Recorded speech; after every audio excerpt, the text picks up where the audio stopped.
From the backstretch at Saratoga, this is Loose on the Lead with Steve Bick and Seth Merrow.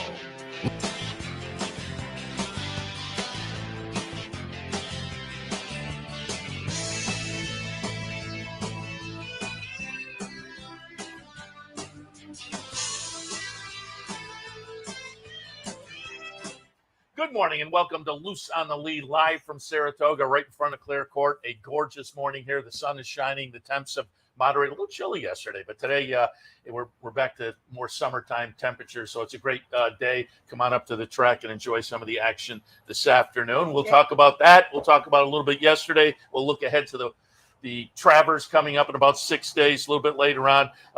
Be joined by a representative from the Keeneland Sales.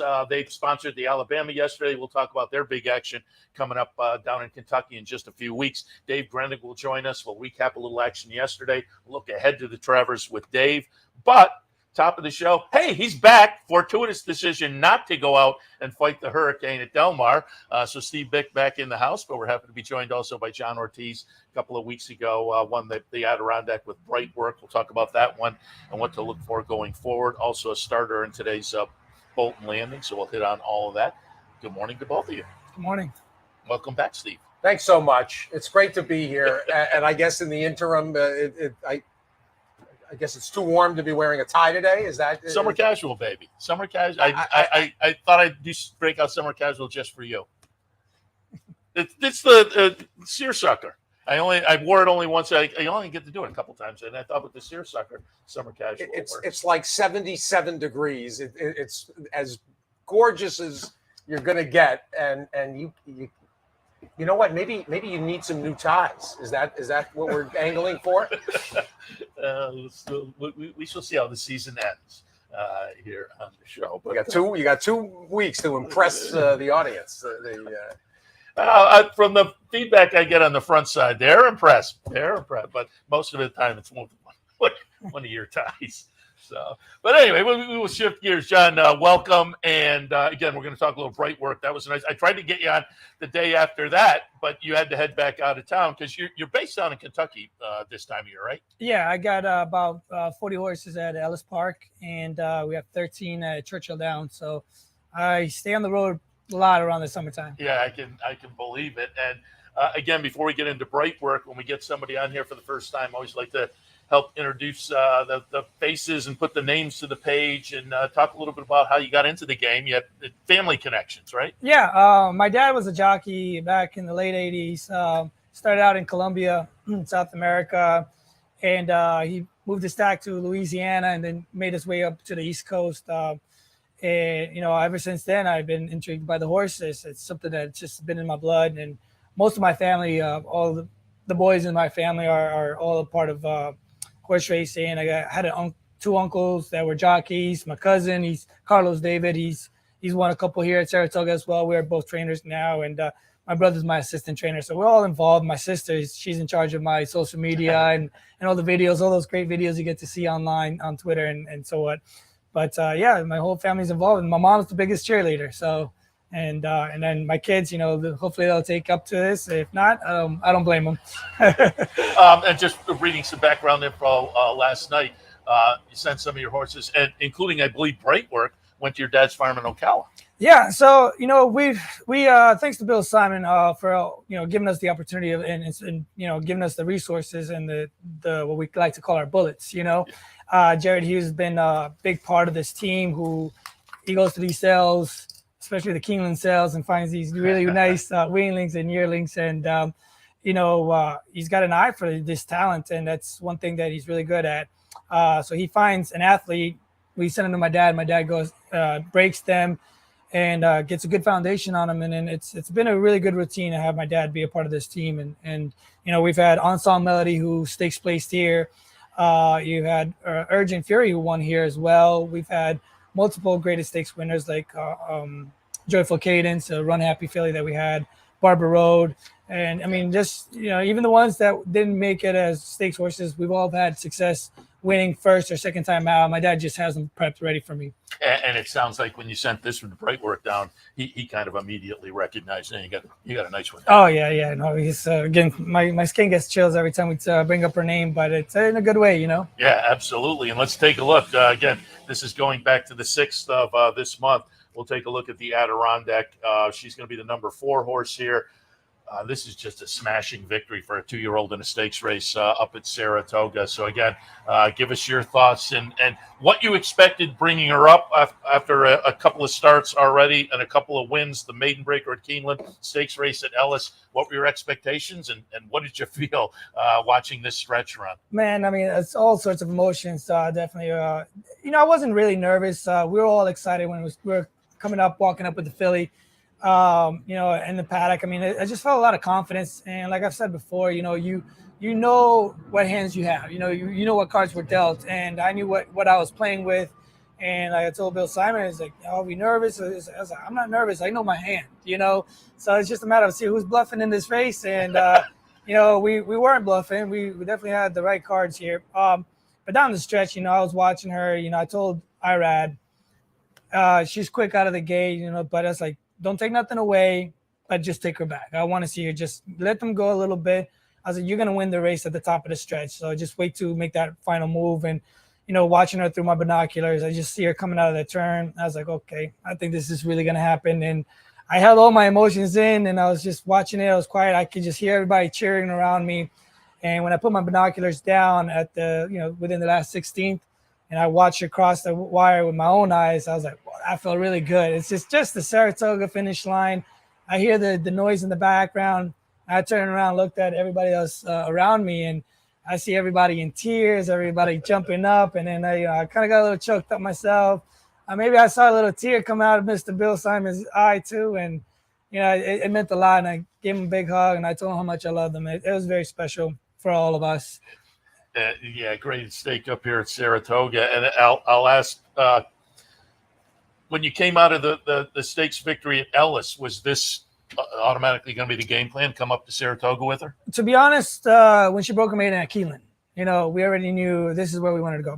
Okay. Yeah, Bill Simon loves Saratoga, wants to be a part of every big stage in horse racing, and he's helped us get there, and we're helping him get there as well. It's a great relationship that we have together, and the trust and the confidence that he has in my abilities and my team, it means the world to all of us. So once she broke her maiden, I told him, I was like, she wasn't ready, physically to win that race, but she showed a lot of effort, a lot of heart. And we actually have video of that Keeneland maiden breaker, so the guys can maybe show it while you're talking about that first start.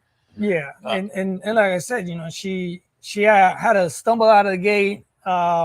She got crossed over around, coming out of the turn, and she got put sideways on the rail, and she was still able to. This is the stake. The stakes was just an amazing performance as well. Second start off the maiden breaker. Yes, you had the confidence to go right into a stakes race. Right away. Yeah, so we worked backwards from Saratoga, because we knew that this is where we wanted to go, and that this race was supposed to be ran at Churchill, and obviously we love Ellis Park as well, and it was just lined up perfectly. The time between the maiden and this the debutante was about 2 months exactly. It gave us plenty of time to get her physically ready, because mentally she's just a professional since she got into the hands of my dad, and that's what he told me. So we went along with that. But Saratoga was definitely the main pointing race that we were looking at. So the debutante was the next step to get here. And guys can line up maybe the debut effort now, because again, reading last night, I read just what you said. You said mentally she seemed ready, but physically maybe not so much. So were you expecting this performance in the Keeneland debut? I was expecting her to have a good performance, run second, but it's very tough. Like you can see here, for a 2-year-old to come back up the rally up the rail, it's very tough. But I school horses all morning, 2 and 2 and 2, 3 and 3. We pair them up, and I let them pass on the rail in between horses outside. They just know, they get this schooling early on, and that's when I realized that she's just not talented. She's smart. She's taken everything that we're teaching her in the mornings and she applied it. It's a lot to ask for a young 2-year-old, especially in April, to come up with all these moves. Yeah, no, they get an April start like that and then come up to Saratoga and get a stakes win and only a third career start. How'd she come out of the Adirondack, and what's next? Well, she came out in that race in perfect condition, very happy. Like right after the race. So I'm a big heart rate kind of guy. I like to train horses in the morning. We'll breeze them. We put a heart monitor device, the Equimeter that we use. It reads stride frequency, length. It's got a heart monitor. It gives you all sorts of grateful information. And every time I use this on her, she shows that she's only improving her physical. Like it's not just more mental. Yeah. Now her physical is catching up with the mentality, which I think that's the key to a very successful horse. You got to have the brains and the muscles to go with it. But she's in perfect condition, healthy. We gave her our first work back this morning. And we gave her a little bit of an interval training. She worked a half mile. Clockers got her in 52, but she also galloped out another half a mile. And she got a 49 flat around that breeze. So she went 7 furlongs total today. Like I said, I got the information right here. It was pretty consistent, 13, 12, 12, 12, and out in 14. It's really good to see that. And her heart and her physical is, what I'm reading off these charts is just she's still got more to give. Yeah, that's great. The 21st tech now, the Fitbit for the horses. Pretty much, yes, yeah. And it's a great tool that I have. And the spinaway is next, obviously. Obviously, yeah. So we're gonna head there. We got one more work. We're probably gonna crank up a little bit more speed in our next workout. But again, she's talented. We're not gonna do too much because we're gonna save it all for the race. Irad got off her this morning with smiles and said, "Man, the further she goes, the better." So we're looking forward to the 7 furlongs, and I can't wait to stretch her out 2 turns. Yeah, very good. Steve? John and I talked after the Adirondack win, and what was interesting, certainly those of you that have been following the DePaula play of the day, made bright work. Oh, that's right. That was your play of the day. DePaula plays. Yeah.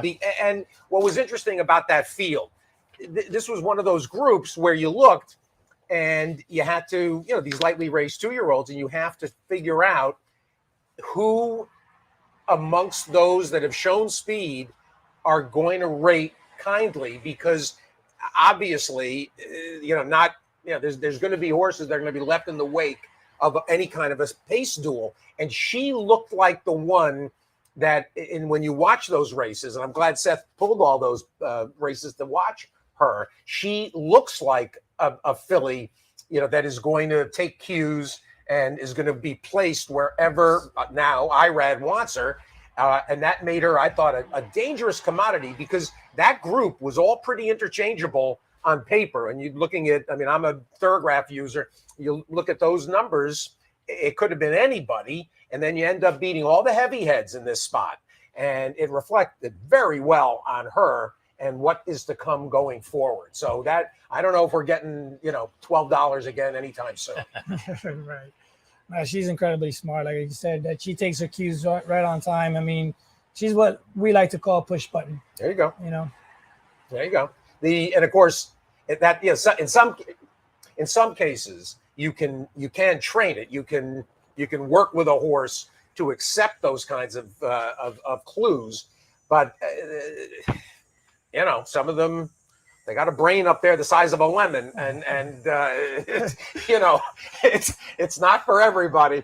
Some of them just don't, some of them just know one way of going. Right. And so when you start to see, when you work, and of course you've got, you make me think of something, not that there aren't terrific preparatory barns and organizations, but it does seem, when you think about Team Pletcher and Team Asmussen, where you've got essentially the father of 2 Hall of Famers that is supervising the development of those young horses.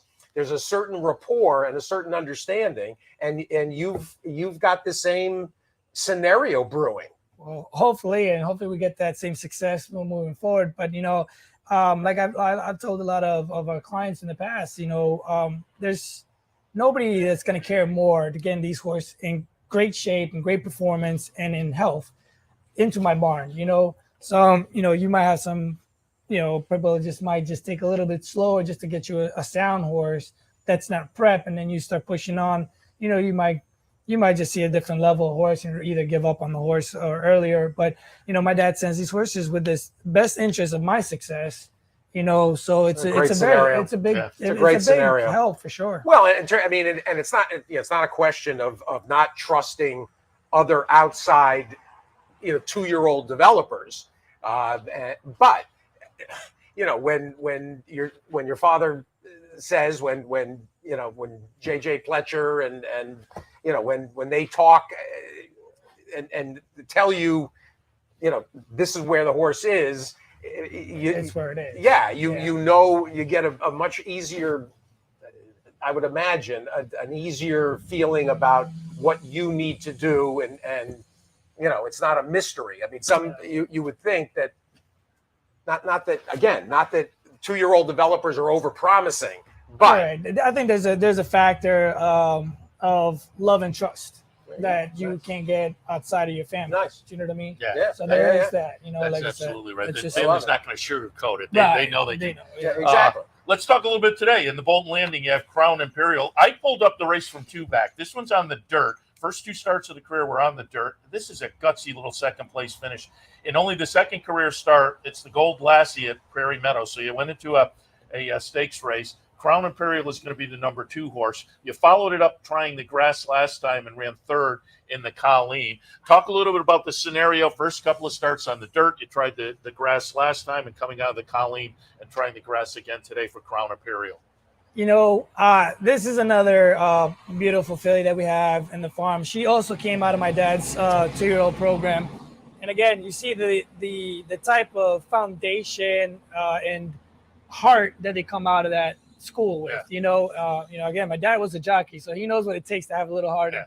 So he's been doing a really good job putting that into these horses. And same thing, when she broke her maiden, just let's get it done. I like to break our maidens sooner than later. Teach these horses confidence, and the next step after you break your maiden is always a stakes race. There's not allowance. Especially with these fillies, you got to think about that. Where's the easiest maiden, and where's the next place that you can get black tight? So right now, this filly, it's a homebred for the Gasaways, which I've known them for 13 or more years at this point. Same thing, great supporters. And when we moved her up to the turf, actually the race in Iowa, man, it was a little bit heartbreaking, but it was so exciting to watch her. It's like she's just her little stretch. She's a small filly, and Steve's filly on the inside just had twice the stride on her. And that's the only reason why I think we got beat. And it was funny. I love competing against Steve all the time. And when it comes down to us down to the wire, I never get disappointed, But then I decided to take her to – we weren't going to run in Monmouth because that race was coming back too quick. But fortunately for us, the race did not go, and they brought it back another week later, which gave us plenty of time between races. And more importantly, it set it up perfectly for today's race. So that's what I was really liking about the New Jersey race. And, again, she showed a lot of guts in that race. She got a little bumping and grinding going on in there. She was boxed in, but once she saw a little bit of daylight, she kicked home. But at that point, the horses had run away from her. But she did gallop out well, and she got an experience over the turf, which is exactly what I wanted to have before we brought her over here. Expectations for this afternoon? Same thing. I think she's going to show up. Obviously, we like to win the race.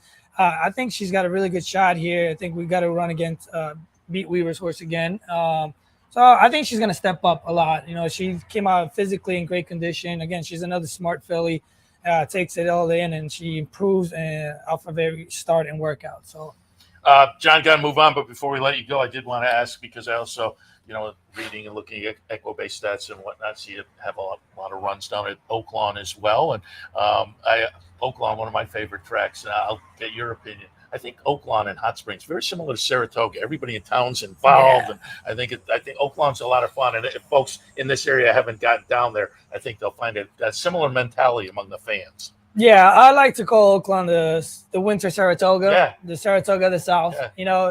The atmosphere down there is very similar to here. Everybody, you walk in, you go to any restaurant, they ask you work with the horses, yes, and it's like royal treatment. Everybody's got questions. They want to know who your picks, and it's great. I mean, the track itself is pretty good. It's very horseman friendly, and The purses are great. You know, it's just I love it. It's where I got my start, my confidence as a trainer, and here we are now.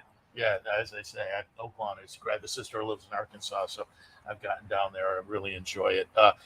Enjoy sitting in with you and letting folks learn a little bit more about you. And again, congratulations on the win in the Adirondack. Good luck going forward in the spin-away. Good luck this afternoon in the boat landing. Appreciate the visit. Thank you. Thank you for having me. Johnny, thank you. All right, we'll take a break. When we come back, we'll talk a little Keeneland Sales just a few weeks down the road. A little bit later on, Dave Grening. We'll do a little review and preview with Dave. All of that when Loose on the Lead continues. Stay tuned. Turn your love of racing into savings with equine discounts through the NTRA. Purchase through equine discounts and receive great savings on well-known brands like John Deere, Sherwin-Williams, Big Ass Fans, Farmers Insurance, and Office Depot. Join thousands of other equine members and support companies that give back to the sport we all love. Call 866-678-4289 or visit equinediscounts.com to start saving today. The Clubhouse Racebook is the Capital Region's new home for racing and sports. 25,000 square feet of Vegas-style action with live wagering on the best horse racing from around the world. 260 flat-screen televisions and state-of-the-art wagering terminals. So don't miss out. The fun is only minutes away at 711 Central Avenue, Albany, just off exit 5 of I-90. And don't forget, if you can't make it to the Clubhouse, you can always wager online 24/7 at capitalotv.com. Capital OTB is now streaming live on Roku. The RTN Racing channel on Roku lets you watch OTB TV live through your Roku device or your Amazon Fire Stick, rather than being limited to computers and mobile devices, which means you can now watch OTB live wherever you are. Simply open Roku, scroll to find the RTN channel, then click on OTB TV. OTB TV on Roku. Try it now.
We're back on Loose on the Lead on this gorgeous Sunday morning, the day after the Alabama. The Alabama presented by Keeneland Select, and we've selected the head of Keeneland Sales, Tony Lacey, joining us ahead of the big box store. The Keeneland Sale starts September 11th. I like that, the big box store of sales. The big box store of sales, the Costco of sales, and it's actually, it starts out as the Tiffany of sales. And then it goes down the department store ladder, and then there's a bargain bin at the end, book 6, where plenty of stake winners come from. Tony, thanks so much for joining us. Thanks, Steve. It's a pleasure to be here, and thanks for having me.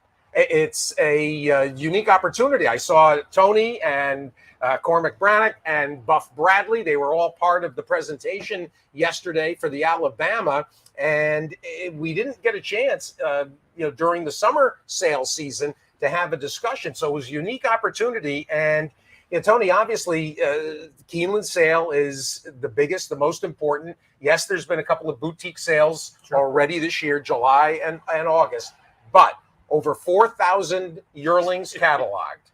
And in terms of the pin hookers, in terms of the end users, this is the most important 2 weeks on everybody's agenda.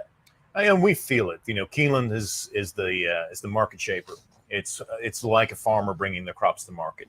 If the crop fails, they have a problem. So we feel the relevance, the importance. We're dealing with a lot of not only the very top breeders, but mom and pop breeders as well. That's how they make their mortgage. That's how they pay the stud fees. That's how they stay in business. So most of the people we deal with, it's farms that they're wanting them hand over to their children. So that's a huge responsibility on us as a sort of the largest auction house in the world. And 4,200 yearlings in September. During the spring, we've looked between two teams, me being on one, Cormac being on another, and the other cell team members. We look at about 3,000 of those yearlings over about a 6-7 week period. Then we literally lock ourselves in a room for about 2.5 weeks, 7 days a week, 10 hours a day, trying to decipher all the information we've gathered to make sure that we have the representative yearlings in each section of the sale.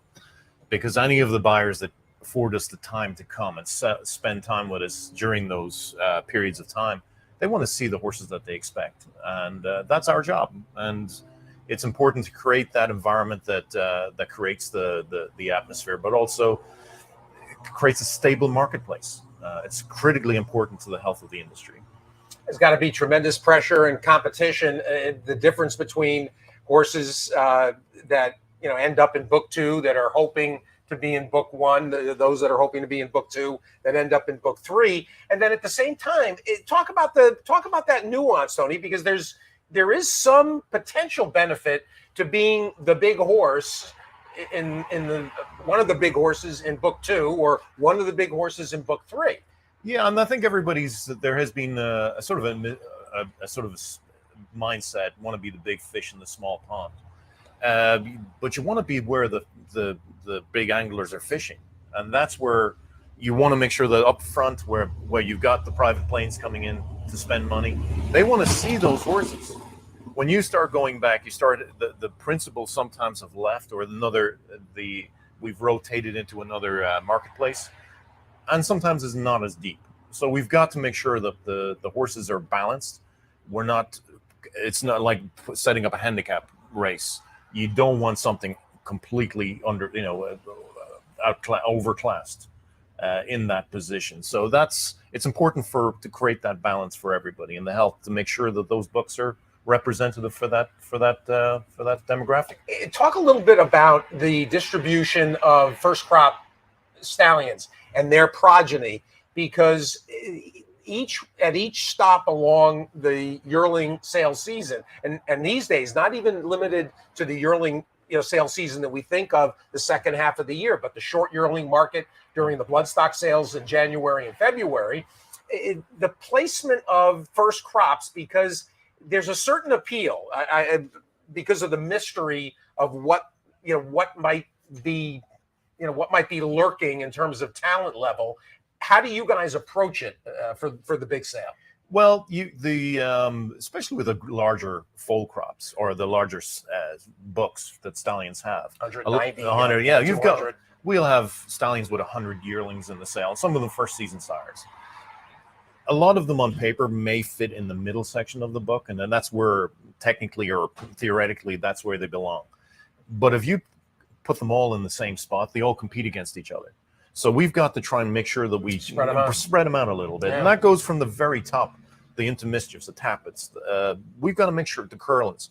We've got to make sure that we don't have an overabundance in one session of each stallion. So that's interesting. So we look at it from so many different metrics.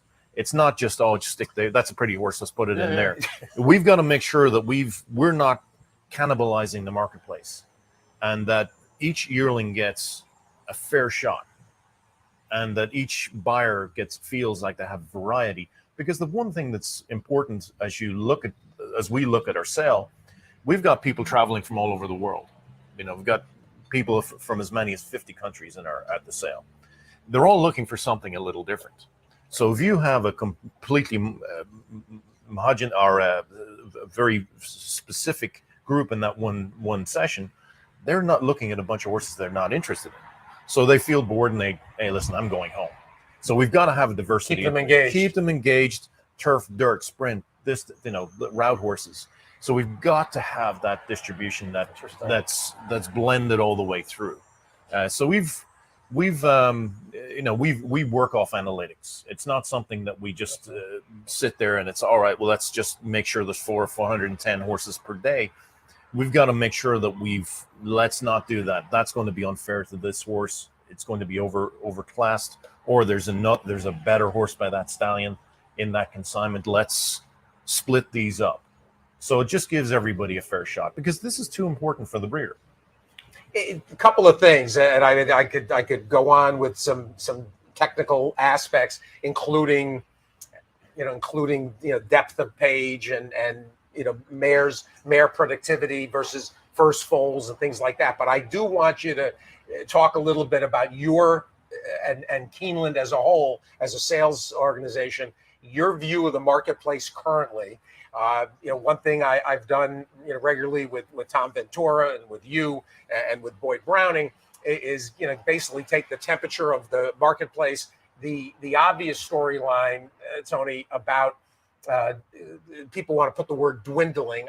Dwindling isn't the right word. There's been a steady lowering of foal crop numbers. What you would think that demand would swing the pendulum. I mean, we see one sales record falling after another at every single sale, and it begs the question: why aren't more mares being put into production, and how active a role does Keeneland take and interplay with on the production side, basically with the breeders, with the farms? What do we do to at least flatten and at least keep coming back with the same number of foals as opposed to a smaller and smaller foal crop? I think I would look at it a little differently. I think what you find now is a more concentration of quality. And that's what we found, even for a number of years. I think a lot of people found it quaint to be able to breed a horse. And I think there was a lot of hobby, I wouldn't say just passive or breeders in the market. And it's an expensive endeavor. It's a really expensive endeavor. I think breeders are some of the most bravest people in business. They take massive risks. They're not day traders. They're trying to predict in a crystal ball what stallions they breed to and what that market's going to be in 2.5 years time. So it's really difficult. It's one of those things. I think if you look at it, and we were putting a sale together this year, and we've noticed that the quality in book 6 is far higher than probably it was 10 years ago. And if you look at back in the mid 2000s, we had 5,500 horses going through a yearling sale. The market fell apart in those last couple of books. Right. So there was not, I wouldn't say there was a diminishing demand. What we saw 2 years ago, there were 100 people in book 6. The very last horse in the sale, 100 people walked in after it. That's how many people. So we have we are not just a domestic marketplace. We're an international marketplace. We see ourselves a little bit of in an agricultural term, an extension agent. We're talking to our customers and advising them where we see the trends, where we see what the feedback is. The one thing we're doing a lot of the year, people say, "What are you doing out in the off season?" Well, we've been all over the world, just reaching out to into each marketplace. I went to Hong Kong for a weekend to go out and meet those. We've been in Japan 3 times this year. I was in Europe. I was in Ireland this day last week. We sponsored the Phoenix Stakes there. We sponsored in China last Saturday. We sponsored the Sorrento last Saturday. So we had the Alabama yesterday. So we were out there reaching out to the buyers. We wanted to be successful, not just for the breeders, but for our buying clients as well, because this is critically important. This is a fantastic sport, and it's an ecosystem that we all rely on. And we see ourselves as the oil in the wheel that makes everything work. So the more we create a transparent and free-flowing environment, I think the quality, going back to your question, there's quality all the way through. Somebody can come in for 2 or 3 days and feel like they went home with value, good horse, give themselves a real shot. Tony Lacey joining us from Keeneland, and of course the 2-week sale looking forward to it. We'll be covering book one, Monday and Tuesday, the first 2 days of the sale, which we did last year from the back ring, which was really tremendous fun. Tony, I got an offbeat question, because one area of the industry that has not been affected directly anyway, as of yet, by HISA and HIWU, I'm curious from an observation standpoint, and you certainly talk to enough stakeholders in the game.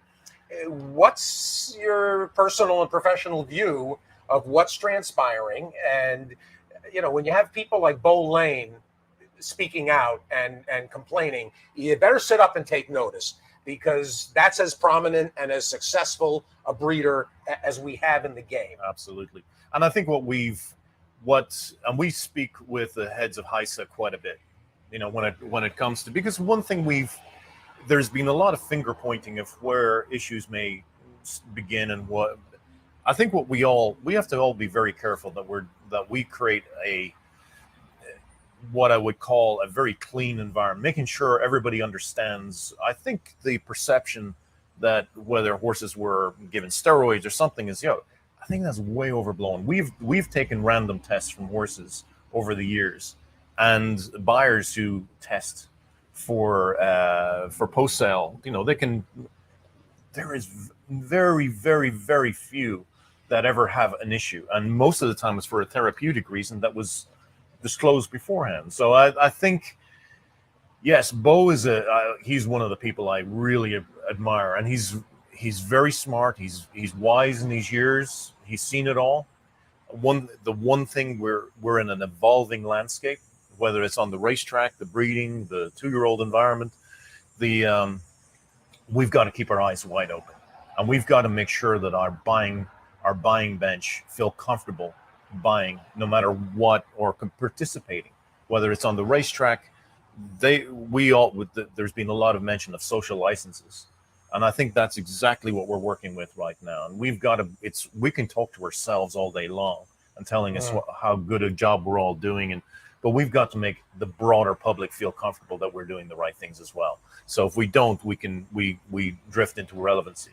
And so I've got a question before we wrap it up, because you've kind of alluded to it. I remember when I first got into the game, if you went to a sale, you got a catalog and you went over and showed up. But I'm curious as to how, as long as you've been involved on the sales side, how has the technology changed things? Because, as I say, you used to have a catalog and have to show up. And I think people still want to show up to look at the horse and whatnot. But if you're fans now, you can pull up the catalog online and you can watch the sale online. You can buy online. Exactly. How has technology changed the sales game? I think, for example, COVID has advanced the technology side of things immeasurably. You know, I think it advanced to probably 10, 15 years in a few months. Yeah. And I think that's really, really important. We're finding ways to, how do we reach out to people, make it easier, make it more transparent. And I think nobody's trying to hide a ball. That, I think, is something that we want. We come down very heavy on somebody that's not, and we want them to call them out. And I think that's what the industry wants, is that the bad eggs need to go. And there's very few. If there are, you know, they're becoming less and less very quickly. And in the breeding side of things, I think what you find, again, as I go back to your it's not a fight. Your reputation is what you live by. Sure. You can maybe make a turn and make some money on one deal, but you're not going to do it again. You're going to get called out. Yeah. And so when you see generations of people going through this industry, they don't survive. And I think that's something that you want to be very aware of, that the industry regulates itself through its reputational aspect. And I applaud that. I think any of us who are in this game, that's the thing. We can have all the qualifications in the world, but if your reputation is tarnished, you're done. Yeah, well put. And you think back, there really hasn't been a need for concern, not as the right word, but I mean, ever since Jess Jackson, sure, and when Jess, very pointedly called for sales integrity standards. Absolutely. That really was a bit of a wake-up call, going back now, 14, 12, 14 everybody, years. yeah, exactly. So that was a that was a kind of a watershed scenario. Correct. And I think, it didn't start and stop there. It is constantly evolving. And that's something that we as a sales company, we have to see ourselves representing all aspects of the process. Yeah, no doubt. Well, we appreciate you stopping by and invite you to rest up for the sale down there. He thrives. They all thrive. Him and Cormac and everybody on the sales grounds. I'm guessing there's a social aspect to it too that gets involved. That makes, Tony, is there a social aspect? Makes the days a little bit longer. This is not natural. Tony Lacey from Keeneland, and again, the big sale coming up soon. We appreciate the visit. You're welcome, Seth. Thanks for having me. Thanks Steve. a lot. All right, Dave Grening is in the house. We'll do a little preview with Dave coming up. Travers. Right after this. Travers. Stay tuned.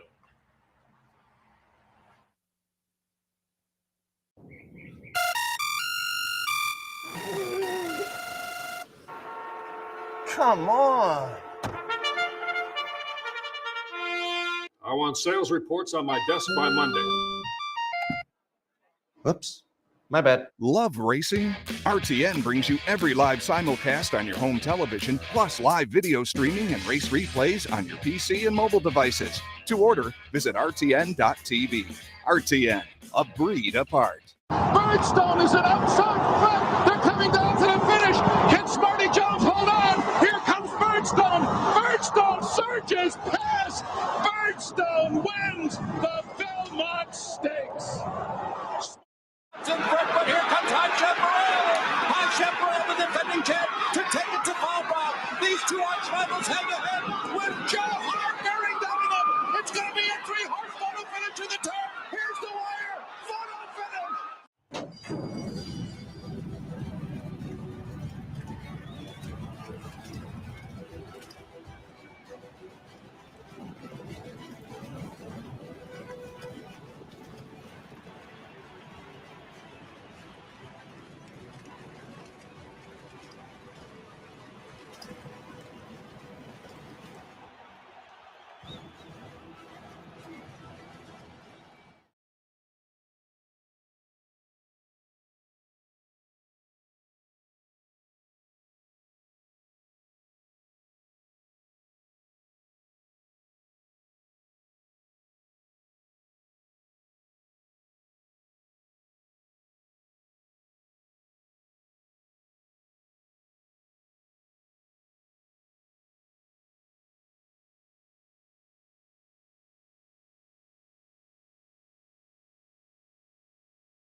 Welcome back to Loose on the Lead. As promised before the break, we are joined now by our friend Dave Grening from the Daily Racing Forum. You can find his work in the hard copy over at drf.com. Dave, good morning. Good morning, guys. How are you? Dave? Very good. Is that the sun now?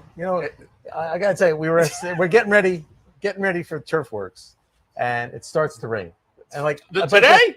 It showered for about 8 seconds. And I was like, what in the world is this? Well, I was in the tent yesterday, and it was kind of a nice day while we were doing the show, and I continued working. And yesterday at like 11:30 or so, there was a torrential downpour for like 5 minutes. Right. Well, yesterday morning it was coming down pretty good during works, but today just waiting for the grass works. Had a beautiful day. It looks like it's gonna be nice. And then it just has it had to just because. It's just bizarre, certainly. Why don't we jump right into it and get some thoughts on the Alabama yesterday? I took a little pop with Gambling Girl. We'll see, because I think we have the whole race here, 100 or 200 yards out of the. Watch the gate carefully here. She's the number 7 for Gambling Girl, and she gets jammed up, but winds up to be randomized, pretty much taking them all the way around. Nice performance. Wet Paint comes up late. Defining Purpose for Kenny McPeak runs third. But Dave, what are your thoughts? Alabama yesterday. This was a disappointing race to me. I'm not obviously randomized was very good, but when you get to the end of the race here and there's not a whole lot of other horses doing much running, it was a little disappointing. I thought this group might be a little. Now, granted, they may not want to go a mile and a quarter, but I just thought was going to see better. I was on Taxed in this race. That happened to be the buzz horse because everyone seemed to be on Taxed, and she was the one who cut over in front of Gambling Girl, causing Gambling Girl to clip heels. And in something that they rarely do, early in the race, they actually did make a disqualification from 5th to 6th. Gambling Girl got moved up. This Tax got moved down. But this turned out to be just a one woman show. Randomized got to the front under Joelle Rosario. Little token pressure here from Defining Purpose, and Randomized shed her like a fly, and then kept on going. And it was a very nice performance by her. Wet paints, I believe, on the rail there in the blue silks, a little closer than she usually is. But I guess going 1.25 miles, you have to be. And then she kind of kept on to get second, but it wasn't like a late. She was never threatening the winner. Once Defining Purpose couldn't keep up with Randomized around the 3/8 pole, about a couple of strides here, Joelle says, "Okay, let's go."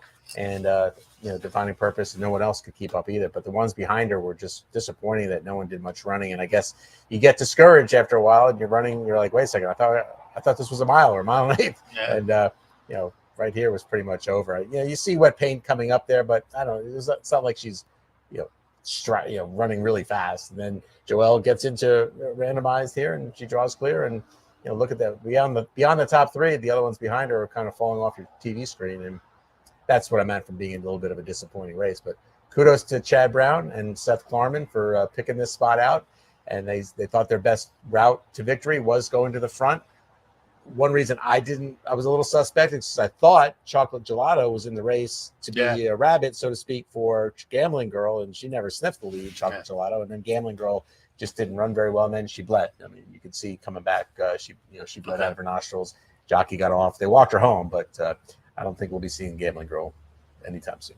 Did we get a number on the buyer? 98. 98, okay. We got one. So popped up 1 point there. And only 4 careers. So I'm not sure what this does now for the 3-year-old filly division. It does nothing. Look, pretty mischievous as the leader of the division. She's the champion. And it'd be really hard for us to see Pretty Mischievous not being the champion, unless Randomized were to go on and be next in the Breeders' Cup distaff. But I just don't see and the Cotillion, she'd have to win the Cotillion too. Maybe. Right? Maybe. I don't know. She'd have to win I mean, if she runs in the Cotillion, yes, she'd have to win. She would have to run. She would have to win whatever else she runs in. But if Pretty Mischievous and Randomized run against each other in the Cotillion, it could make it something interesting. One stretching out from 7/8 and one cutting back from 1.25 miles. I don't know that that's where they go. I'm not saying it is or isn't. I just haven't talked to Chad yet. Wet Paint did make a little run though, and even Chad Brown. Not. I mean, you never thought you were never thinking the horse is going to get up there. But what's amazing about this is you had a horse that you knew was going to be in the vanguard. Chad Brown, Joelle Rosario, 7-1, and it was in fact I made the point with a couple different people. I said, Randomized is dead on the board here. It was shocking. Because this is a race notoriously, if you think back to who was the Tony Dutrow filly that wired this?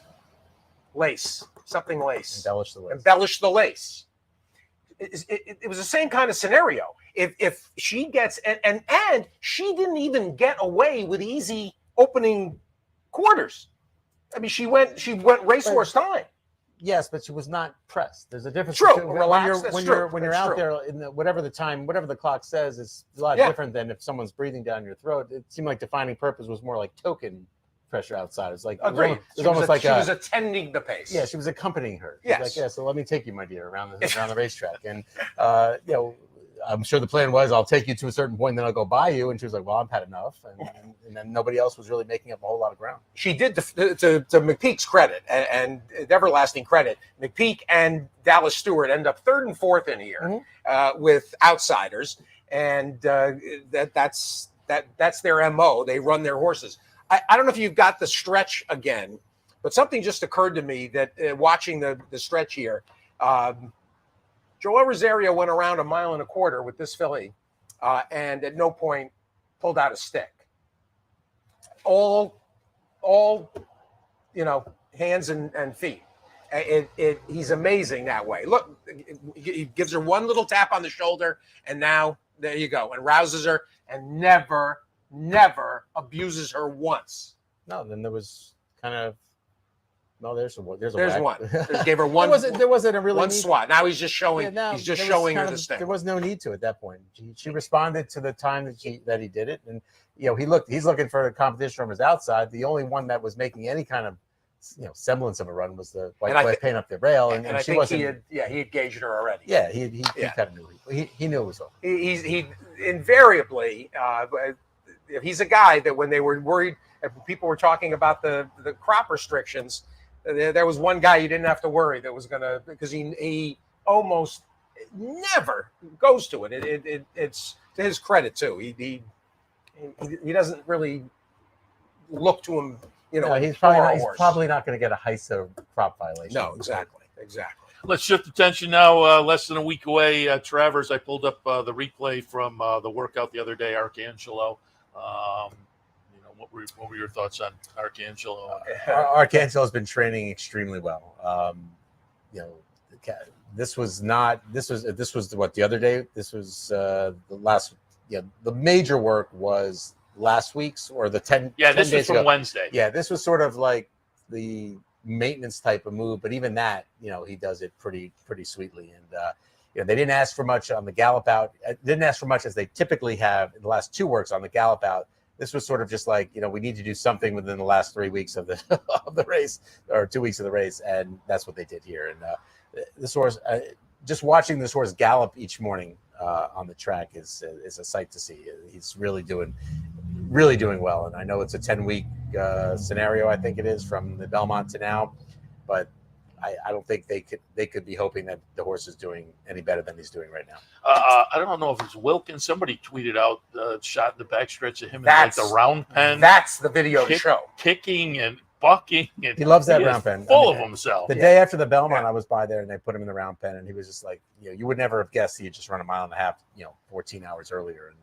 And again, here in this work here, Javier really not asking for a whole lot. Just wants to get him through this work and sort of letting him do it. It gives him a little, pushes him slightly just to make sure that he does go through and through the wire. But even on the gallop out here, it was not what they've been asking for him in the previous two works. And Javier knew that he didn't want to go too fast on this particular day. And like I said, I think he's doing as well as he could possibly be coming into this race. And we'll decide this. Well, we talked about this on your show, like after the Belmont. This is one of those races that if it held together, we could decide it on the racetrack. And so far, it has kind of fallen down to 7.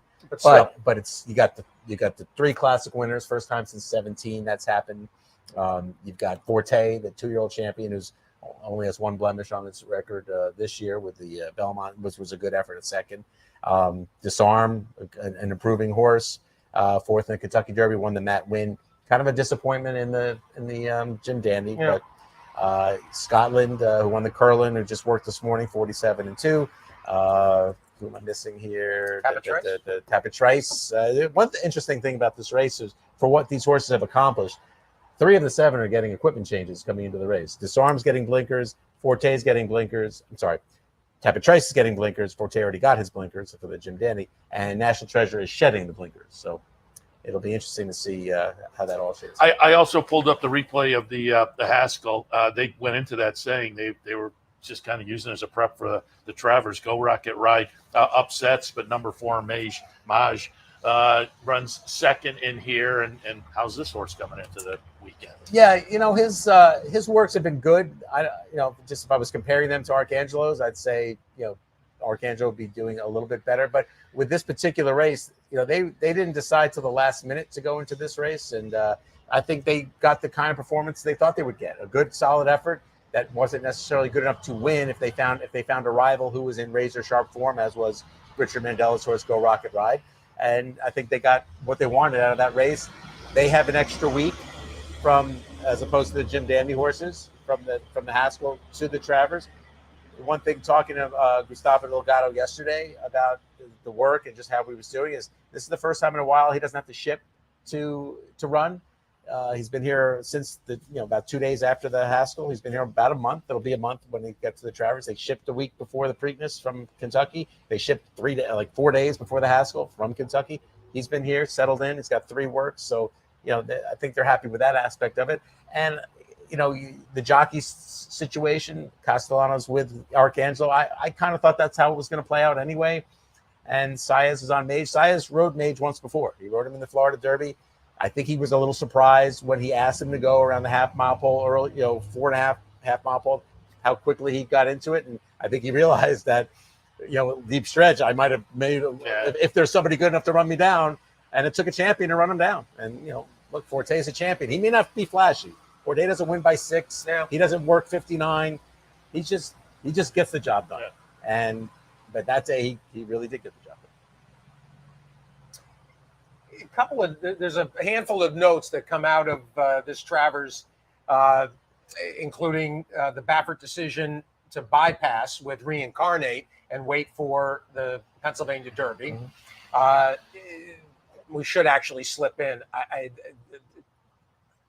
Really an unbelievably sad scenario. Art collector days ago, foundering and having to be euthanized. And then yesterday, Cave Rock, who had come out of a work with colic and a hernia, same scenario, surgery, and then days later, he founders, which it's not unusual after surgery. I'll have Dr. Allday this week to talk about the 2 cases. It was amazing to me. There hasn't been a high-profile horse with laminitis in recent memory, and then suddenly we get 2 in less than a week. That's how dangerous it is. But you also mentioned blinkers, and I'm looking at the nomination list. Asmussen put blinkers on Red Route 1 and responds with a West Virginia Derby win. Here's Disarm putting them on at this late stage. And I think it's really notable. He blinkers with purpose. And the work the other day in the blinkers was really good. He actually had Tyler Gaffleone work the horse. Joel Rosario rides, but he had Gaffleone work the horse. And he worked with Pauline's Pearls, Grade 1 winner. And the end of that work and the gallop out was really eye-catching. And so I think the blinkers have made a difference. I think this horse is sneaky in this race. I don't know where they're going to bet him out. The attention's obviously going to be on Forte and the classic winners. I don't know where Disarm falls in the mix there, but he might be the value of the race, actually. But that work in blinkers was very good. And I think he's going to have his final work tomorrow. I don't think they're going to look for a whole lot. Tomorrow might be the typical Asmussen 50. Yeah. But maybe you want a little bit more of this just because of the Jim Day was a little bit of a disappointing effort. And I thought he would actually move up in the slot because he handled the slot when he won the Matt win at Ellis. And the wet track, he just kind of flat that day. Maybe he bounced. I don't know. But the blinkers did wake him up. I thought that work was really good last week. When we were talking Alabama, I talked to 3-year-old division and who would be the leader, and that certainly is a little more defined. This division, I don't know who I would put at the top right now. They've just been beating each other all year long.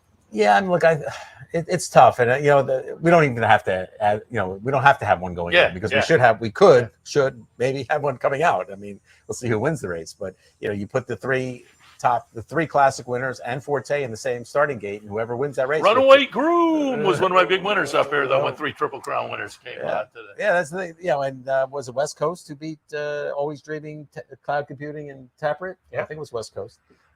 So.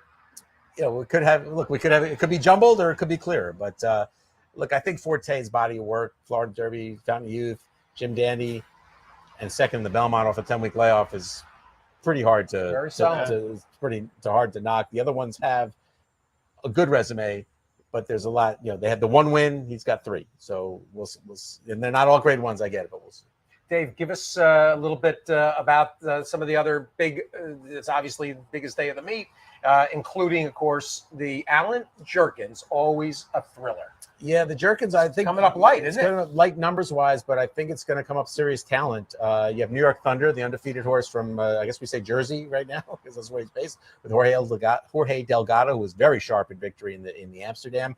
But you have Arabian Lion, who won the Woody Stevens and the Sir Barton, coming in for Baffert, along with Fort Bragg, who won the Dwyer when he was a little bit short because he had missed the Woody Stevens due to an illness. Verifying, cutting back off the second in the Matt win. Yep. Those are the 4 I have. I'm not sure if we get another one. Rivet's on the list, but I think he's going to Charlestown uncashed, and Drew's Gold just ran on the grass, no good. So I don't know if we get a 5th one in there, but those 4 are pretty solid. I think what's going to happen is you're going to get the people looking at it and say, wow, these short fields, but this is going to be one of those. The quality of these races is going to be outstanding. The quantity, not so much. Forgo as well. You have Elite Power. You have Gunite, Synthesis, who was second in one of those races. I'm not really sure where they get the 4th and 5th. Lightning Larry, also from Jorge Lugano, won the de France. I think that's 4, and maybe Dallas tries it with Hoist the Gold. So it's going to be 5. It's going to be short, but I mean, Elite Power Gunite gave us a show in the Vanderbilt. They're going to hopefully put on another one in the Forgo. I'll tell you what's interesting, and I got to go see Chad. Oh, go ahead. Can I? Sure. You got breaking news? All right, give me a little breaking. I don't know if it's breaking news. Go ahead. It's potential breaking news. If you're going to tell me High Oak, no. It is High Oak. No, High Oak's going in the allowance race. Lee wants in. Yeah. Mott wants out. So I tell you, there's an interesting. So the sword dancer is going to be a bigger field, and I think there's going to be a very interesting horse in this race. It's making his first start for Chad Brown. Stone Age, second in the Breeders' Cup Turf last year. Yeah. I think they're going in this spot, and he's a horse. This division is lacking U.S. horses, and when you look at the Breeders' Cup, I'm sure everyone's going to point to the European horses for their choice, and that might be their case, but. Stone Age was second in the Breeders' Cup Turf last year with Aiden O'Brien. He's come over here. He's with Chad now. He's been here a while. I think they had a setback when they first started, but he's been training regularly now, and I think he's going to run in here, and he's an interesting prospect in that race. Yeah, it is shaping up to be a nice weekend. As you said, there may be some short build. That Elite Power Gunite, I'm looking forward to that. Personal ensign? That's Friday. They draw that today. Clairiere and Nest and Clairiere. Nest trying to win her 4th graded stakes at Saratoga. Would be her 3rd grade one. She won the coaching club in Alabama last year. She won the Shuvi off that long layoff this year. I thought if Clairiere was going to have her best shot to beat Nest, it would have been in the Shuvi. Didn't happen. I'm not sure why. I can't yet make a reason why that would split. Secret Oath comes back though, and Secret Oath, she's come off a little bit of a dud in the Phipps, but before that, she was running very well at Oaklawn, albeit. But so that they draw that today. That'll probably be 5, maybe 6. You got shot 63 Caliber, who won a race up here for Amos. So we'll get that field solidified today. We talked about the Jerkins. Ballerina could come up pretty good. Echo Zulu, who was awesome in the honorable miss. Still have to do a little bit of work on this one. Matarea is a multiple grade 1 winner. Caramel Swirl, who actually had a very nice workout yesterday, and she's going to fall a bit under the radar too. And I'm burying the lead here. Goodnight Olive, the champion female sprinter from last year, supposed to run. So you get Goodnight Olive versus Echo Zulu. You got Goodnight versus Elite Power. So you've got, again, there's going to be some star power here. Field size may be lacking, but the quality is going to be sharp. Should be fun. Looking forward to it. Again, the highlight of Meet Travers Day, nice undercard of stakes, day before as well. And then the day after, New York Breds. That's not shifted. That was Friday, now shifted to Sunday. Correct. With the big New York Bred Day. Dave, one other question. Yes, sir. I'm looking it up now. Okay. You talked to Bill Mott, obviously. 96 buyer for Nostalgic in that win. What is her plan? Didn't talk to him about that. But I'm guessing the Gallant Bloom down below, or maybe there's something at Churchill that makes a little bit more sense. Filly and Mare Turf, but Filly and Mare Sprinter, you would think. Yeah, no? whatever the race down at Churchill is, because I think she has Churchill form on there. You show me. I can't see that. Your eyes are better than mine. I think it was a good race for her. That's Godolphin also, right? So I'm not sure what they go with. I'm not sure what they do with her, but I guess some of that may have to depend on how Caramel Swirl performs in the Ballerina. But it was a good race. She beat a nice filly in Gerrymander. I don't know if they go longer or shorter. My guess, I have a feeling she's going to wind up at Churchill. All right. I just was curious because that was a good the effort. Beldame at Aqueduct is possible, right? I guess that could get you to the Beldame at Aqueduct if as long as Nest doesn't go in there. Yeah. I think a lot of things. I think the interesting thing, and I haven't broached it with them yet because I do believe it's silly to talk about it now before she runs. But if Nest runs away and hides in the personal ensign, and let's say Forte doesn't show up for whatever reason in the Travers, you wonder if they start to look at Nest in the Classic. Point her on a road that leads to the Classic. What else would she have to prove?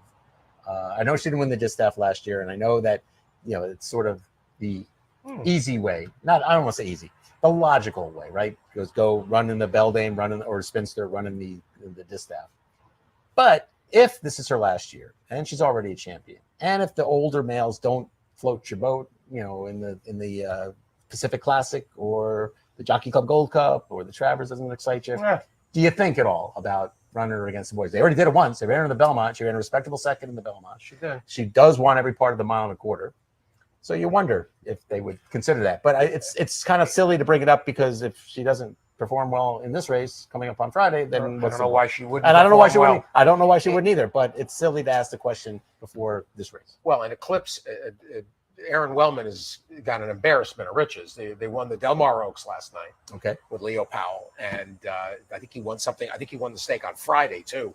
The CTT TOC. They've got a hatful of. And she's fresh. I mean, she, the yeah. disappointment of missing the first half of the year leads to a fresh face and a full tank of gas in the second half of the year. And again, the fact that she likes and performs well at 1.25 miles, can perform at 1.25 miles or farther. I love it. You wonder if they consider it. But again, we'll ask that after Friday. Well, of course, that nothing will light up HRT like a filly in the Classic. HRT. Isn't it HRX now? Yes, that's HRX, isn't it? Dave, as always, appreciate the visit and the conversation. You can find Dave's work again, hard copy of the Racing Form, drf.com. But again, be sure to read Dave, because if you don't, he asks the everlasting question: why do I bother to write this? Why?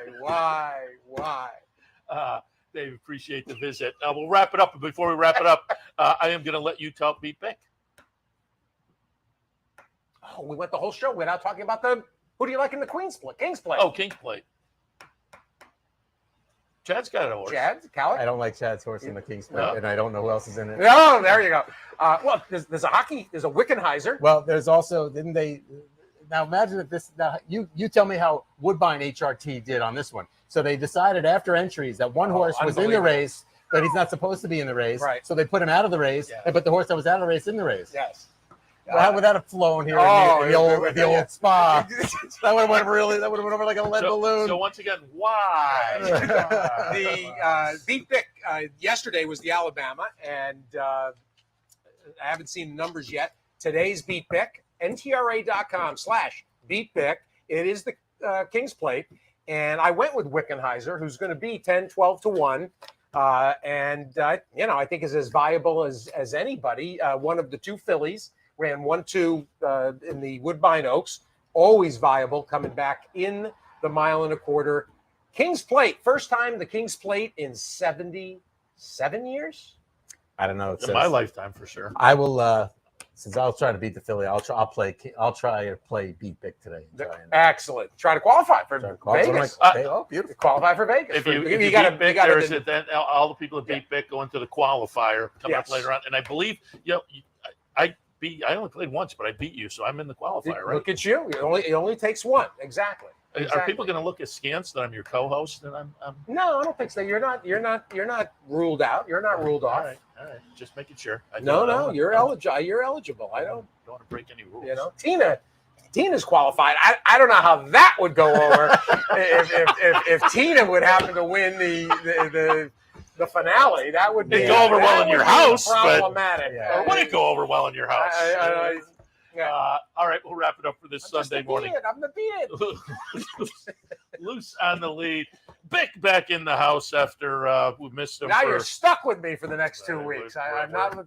We're happy because everybody on the front side is like, "Where's Steve? Where's Steve?" I said, "Yeah, he'll be back eventually." There's Waldo. All right, we'll wrap it up. Great day to come up to the races if you want to do that. So come up and enjoy. Don't forget Low Rollers today. Double promotion out the Clubhouse Racebook down in Albany if you want to make that your destination. But it looks like a beautiful summer day up here in Saratoga. So keep it in mind. As far as the morning programming, back on and I'm doing the summer casual. You're right. Back Wednesday morning, 9 o'clock for handicappers aboard. 10 o'clock for Racing Across America. Again, we'll kick back with the morning programming on a Wednesday. But enjoy the day. We'll see you next week. You're watching OTB TV, a service of Capital Off Track Betting.